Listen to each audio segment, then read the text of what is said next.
أعوذ بالله من الشيطان الرجيم. بسم الله الرحمن الرحيم. الرحمن علم القرآن خلق الإنسان علمه البيان الشمس والقمر بحسبان والنجم والشجر يسجدان والسماء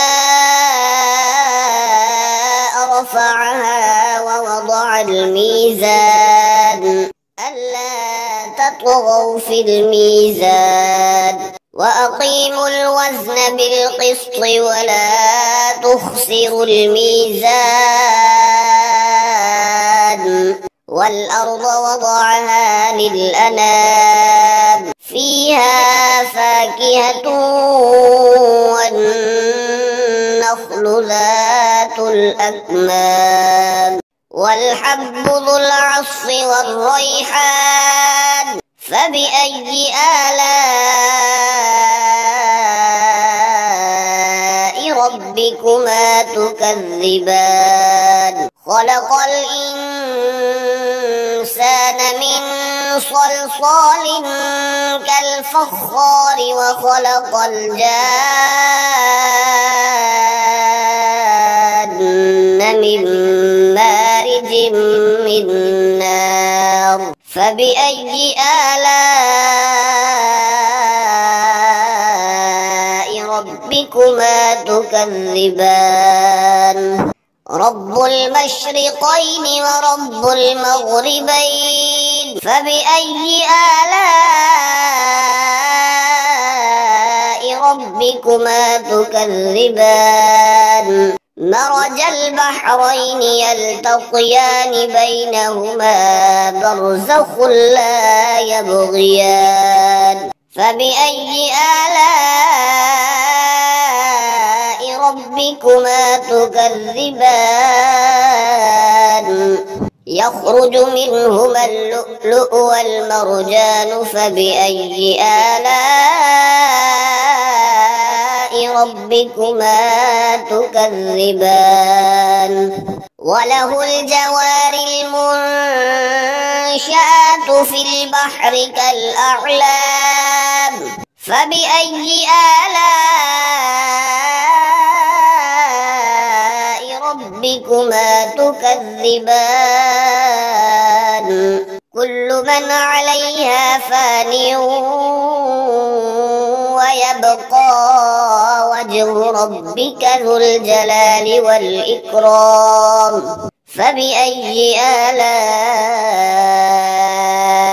ربكما تكذبان يسأله من في السماوات والأرض كل يوم هو في شأن فبأي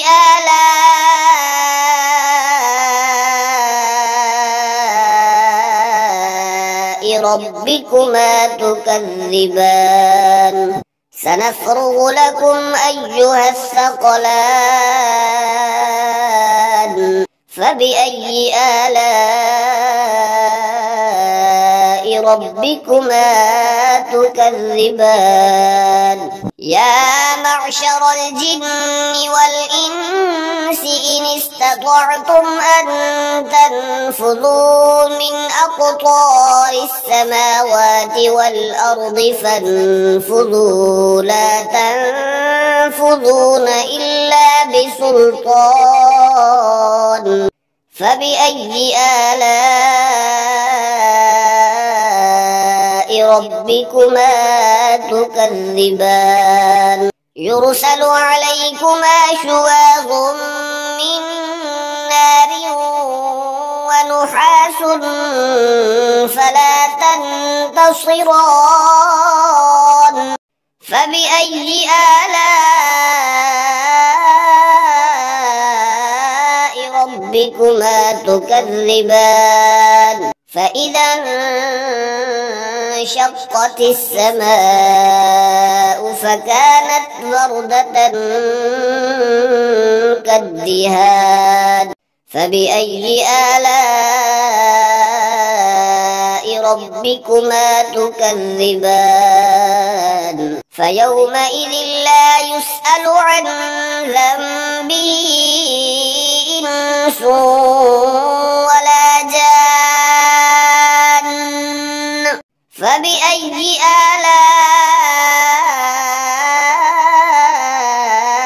ربكما تكذبان يعرف المجرمون بسيماهم فيؤخذ بالنواصي والأقدام فبأي آلاء ربكما تكذبان هذه جهنم التي يكذب بها المجرمون يطوفون بينها وبين حميم آن فبأي آلاء ربكما تكذبان ولمن خاف مقام ربه جنتان فبأي آلاء ربكما تكذبان ذواتا أفنان فبأي آلاء ربكما تكذبان فيهما عينان تجريان فبأي آلاء